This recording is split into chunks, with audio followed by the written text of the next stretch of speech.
আসসালামু আলাইকুম এভরিওয়ান, কেমন আছেন সবাই? আশা করি সবাই অনেক ভালো আছেন। চলে আসলাম নতুন একটি ব্লগ নিয়ে। আশা করি সবার কাছে ভালো লাগবে। যে যেখান থেকে আমার ব্লগগুলা দেখেন, যদি ভালো লেগে থাকে অবশ্যই কিন্তু কমেন্ট করে জানাতে পারেন, আমার পেজটাকে সাবস্ক্রাইব করতে পারেন। তো শুরু করা যাক নতুন একটি ব্লগ। আজকে কিন্তু টিমুর একটা শপিং হল নিয়ে আবারও হাজির হয়ে গেলাম। আমি কিন্তু শপিং ব্লগগুলা শেয়ার করতে বেশ পছন্দ করি। তো আপনারাও চাইলে কিন্তু আমার মতন এই রকমের দুইটা প্রোডাক্ট ফ্রি পেয়ে নিতে পারেন। তবে আপনারা কিন্তু ইমেল চেক করতে পারেন, অথবা ওদের যে টিমু অ্যাপসটা রয়েছে অ্যাপসেও কিন্তু ওরা মেসেজ অপশনে ওরা দিয়ে দেয় যে মানে এই ধরনের অপশনগুলো ওরা দিয়ে দেয়। তো আপনারা কিন্তু একটু লক্ষ্য করলে পেয়ে যাবেন। আবার অনেক সময় হয় যারা আমি আসলে স্পেশালি দেখা যায় আমার যা পছন্দ আমার কার্ট থেকে আমি অরিজিনাল প্রাইস দিয়ে কিনে নেই, কারণ আমার কাছে মনে হয় আমার যা প্রয়োজন যখন সেটা মানে ওই সময়ই আমি কিনে নেই। ওদের এই অপশনে আসলে অর্ডার প্রেস করলে দেখা যায় ওদের পছন্দ মতো জিনিসগুলো আপনাকে পারচেস করতে হবে। তো আমি এই ব্যাগটা ফ্রি পেয়ে গিয়েছি। এই ব্যাগের কোয়ালিটি আমার কাছে বেশ ভালো লেগেছে, তবে কালার বা এই ধরনের প্যাটার্নটা আমি খুব একটা বেশি ইউজ করি না। তবে আমার এনে দেখার ইচ্ছে ছিল, যদি ভালো লাগে তাহলে রাখবো। যদিও এইটা যেহেতু ফ্রি গিফট তো রাখতেই হবে। তো এইটা মোটামুটি খারাপ না, আসলে এটার প্রাইস মনে হয় 16 পাউন্ড ছিল। তো 1500-1600 টাকার ব্যাগ আসলে। তারপরও আসলে ডিজাইনটা আমার একটু কমই ভালো লেগেছে। তো যাই হোক, এখানে একটা ফ্রি স্টিকার ক্লক আমি অর্ডার করেছি। তো এখানে যেহেতু ওদের কয়েকটা অপশন রয়েছে সেই অপশন থেকে অর্ডার করতে হবে।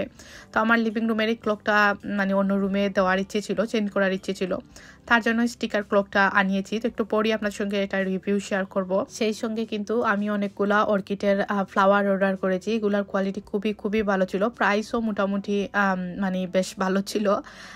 বেশ ভালো বলতে একটু এক্সপেন্সিভই আমার কাছে মনে হয়েছিল, যেহেতু ওদের দেওয়া অপশন একটু তুলনামূলক ওরা প্রাইস বেশি রাখে। তবে কোয়ালিটি আনমান ঠিকই ছিল। তো আমার বাসায় জানি না কেন মানে ফ্রেশ ফ্লাওয়ার আমি রাখলে কিছুদিন পর মরে যায়। আমি হয়তো সঠিক করে প্লান্টিংটা করতে পারি না, হয়তো তার জন্য আস্তে আস্তে হয়তো শিখে নিব। তো এখন আপাতত দেখা যায় আমি এই ধরনের ফ্লাওয়ারগুলোই বেশি ইউজ করি বাসায় ডেকোরেশনের জন্য। তো এই যে 3 পিস আনিয়েছি, আমার প্রেসিজের একটা কর্নার বাস ছিল, এইটার জন্য আমি বেশ কিছুদিন থেকে ওই বাসের ফ্লাওয়ারগুলো চেঞ্জ করছিলাম, কিন্তু কোনো কিছুতেই ম্যাচ হচ্ছিল না। তার জন্য ভাবলাম সাদা নিয়ে আসি। এই দুইটা ফ্লাওয়ার মানে কোনো রকমেই এই জায়গাটাতে আমার মনে হচ্ছিল বেমানান লাগছিল। তো তার জন্য এখানে 1 পিস আমি অর্কিডের ফ্লাওয়ার রেখে দিয়েছি, আর বাকি সবগুলা হোয়াইটের একটু বেজের মধ্যে কম্বিনেশন করে রেখেছি। আমার কাছে মনে হচ্ছিল এখন একটু গিয়েছে, তবে জানি না কেন এই জায়গাটা অন্ধকারের কারণে ভালো লাগে না কিনা না, আমি কোনো কিছুই বুঝতে পারছি না।